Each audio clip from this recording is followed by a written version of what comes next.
You'll see my lat, nice big stretch there. I like to square my shoulders and drive with your elbows down and back.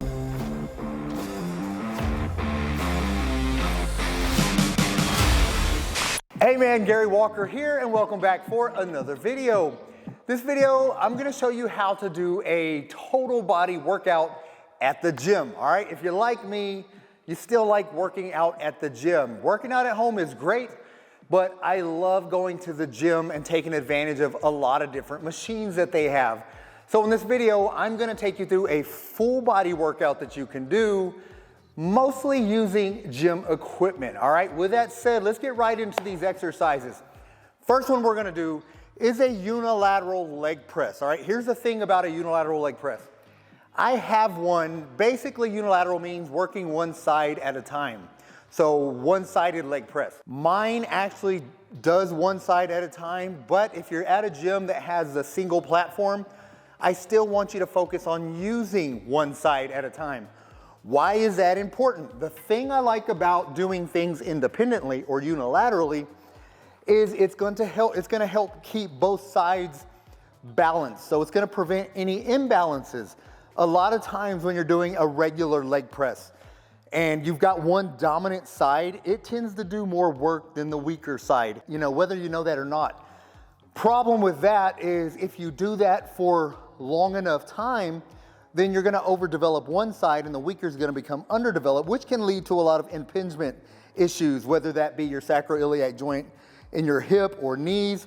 A lot of different issues there, okay? So let me show you the other thing that I like about a leg press compared to some other leg exercises you can do. The leg press allows you to work different parts of your legs depending on what you want to focus more on. Meaning, if you just want to balance your leg workout, you just want to work your quads, your adductors, which are the inside, your glutes, you want the foot to be about mid-plate, all right? Right here is perfect. However, if you want to focus more on this quadricep area, you can bring your heel down. Bring that foot all the way down closer to the bottom of the plate. And when you're working in this area, this is gonna put a lot more emphasis on the quadricep, all right? And also, if you wanna work more glutes or the bottom side of your leg, the back of your leg, then you wanna get your feet towards the top of the plate. This is gonna give you a different stretch in your glutes. So this is gonna allow you to work your glutes more. So again, you can place a lot of emphasis based on where your foot position is on different parts of your legs. Basically, I like to work more of a mid-platform. If you go really wide, that targets more the inner. If you go really narrow, that targets more of the outside. I like to do balanced here, and I'll show you a few reps here, but this is basically the first exercise I like to do to work that lower part of the body. Nice, slow, under control, good stretch, good contraction, just like that. All right, so this is a unilateral leg press. So I do like to start my workouts with a leg exercise. So this is gonna be one of my favorites when it comes to working out in a gym. The way we're gonna set this up, let me go and get that out of the way. We're gonna do 3 sets to 4 sets. Whether you're a beginner, intermediate, or advanced, shoot for 10 to 12 reps of each of these exercises that I'm gonna take you through. And then about 90 seconds rest between each set, all right? So you would do your 3 sets or 4 sets here of your leg press. Then we're gonna move on to my second exercise, which is a converging chest press. So basically, it's a plate-loaded chest press. What converging means is you're starting wide and the arms move inward, the midline of your body. That's converging inward. That's how your chest is designed to work. It's not necessarily meant to push straight out, it's meant to come across. So when you're doing a converging chest press, you're out wide, you're coming in. Out wide, coming in. So this is a really good angle as well. You'll notice this bench has about a 15-degree angle. It's not a straight flat bench. So I like using a 15-degree angle. It takes a little bit of stress off of your shoulder joints. And it's also gonna place a little more emphasis on your upper pecs, which is why I like this 15-degree angle. But if you don't have access to that, just a regular plate-loaded bench press is gonna be great. Again, the key benefit here is you'll notice my hands aren't going straight up and down. They're actually gonna come in together. Nice big stretch at the bottom. converge towards the center, the midline of the body. Nice, slow. I'll show you a couple more here. All right, that's my second exercise. So we did start with the legs. Now we've done the chest. Obviously, we want to reverse that. We did anterior work. Now we're gonna do posterior work. When it comes to the back, I wanna do two different exercises. The first one I'm gonna show you is a vertical movement. So we're gonna be doing a lat pull down.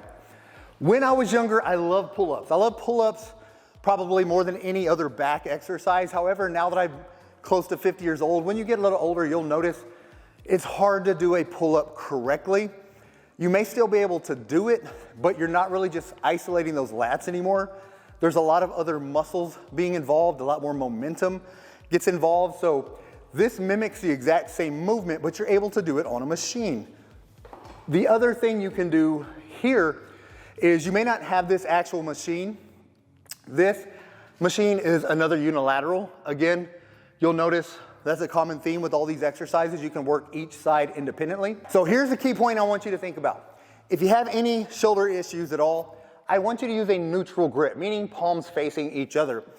If you don't really have any lingering shoulder issues, it's okay to do an overhand grip. So either one of those is gonna be fine, but you will notice if you do have some shoulder issues, once you start getting down to this pulled position here, you might get a little rubbing in those shoulder joints.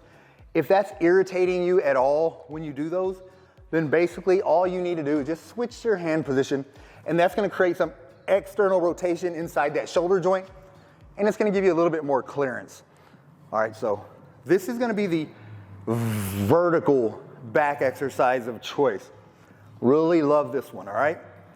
All right, from here, we're gonna go into a shoulder exercise, one of my favorite shoulder exercises in the gym, using a Smith machine, all right? Thing about a Smith machine that I like, mine is a little bit different because a lot of these are in a fixed vertical position. Mine goes vertical, but also moves horizontally. All right, but that's not necessary for you. If you have a regular fixed position Smith machine, you're gonna be fine. The thing about those is you can work your shoulders without having to worry about your stabilizer muscles, meaning if you're doing barbells or dumbbells or something like that, if you got really weak stabilizer muscles, a lot of times you can't challenge your deltoids as much as they need to be challenged because your stabilizer muscles are very weak. Well, that's not the case when you have a Smith machine, because when you have a fixed position Smith machine, all you're focused on is stretching the deltoids at the bottom, contracting on the top, all right? Show you what this looks like here. And when I say stretch, I like to get a full deltoid stretch. And then lift. Nice, slow, under control, good stretch. Then lift. This is one of my very favorite shoulder exercises. So this is gonna help work the overall shoulder. All right, so basically we've gone legs, we've gone chest, we've gone back, we've gone shoulders.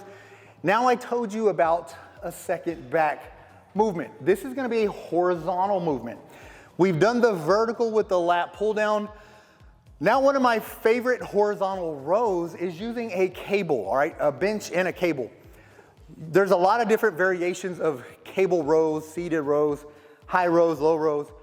One of the ones I like is, this is similar to a lawnmower row. Lawnmower row, you don't really have a bench.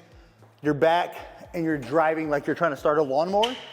All right, but one thing I really like, if you have any lower back issues or anything like that, it's really cool to get a bench for stability, for some extra support. You want to square your shoulders up. You'll see my lats, nice big stretch there. I like to square my shoulders and drive with your elbows down and back. Couple things you can do here, nice big stretch. You can also turn this into a supinated reverse row, meaning once you're coming back, I'm rotating my wrist to where my palms are facing up. That's a supinated position. That gives you a really good contraction in those lats.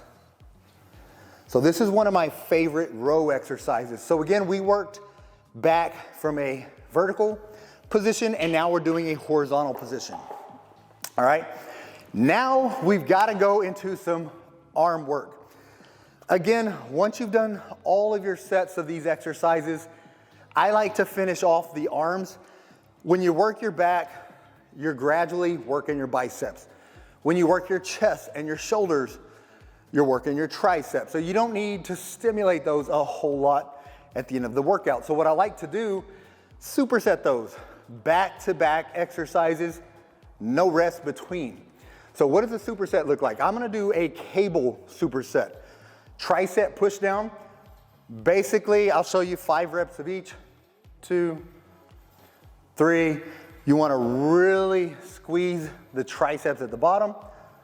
When I say no rest, once you finish with your tricep push downs, you drop, and then you're gonna go straight into your bicep curls. I like to do burnouts here. All right, same thing, you can do your 10 to 12 reps with these like you're doing with everything else. As soon as you finish that first superset, I will immediately go back up here and again, just do burnouts. We're gonna go again, no rest, all right? The key here is overstimulation of your biceps and triceps without overloading too much weight. You don't need all the weight, again, because we've already gradually warmed them up. They're primed after doing all the compound movements. Now it's about really isolating the biceps, the triceps, fill them full of blood, lactic acid. That's gonna help them grow. But let me know if you have any questions at all about any of these exercises. Let me know what you think about this list of exercises. And I'd love to hear what exercises you like to do at the gym. With that said, get busy, get after it, and God bless.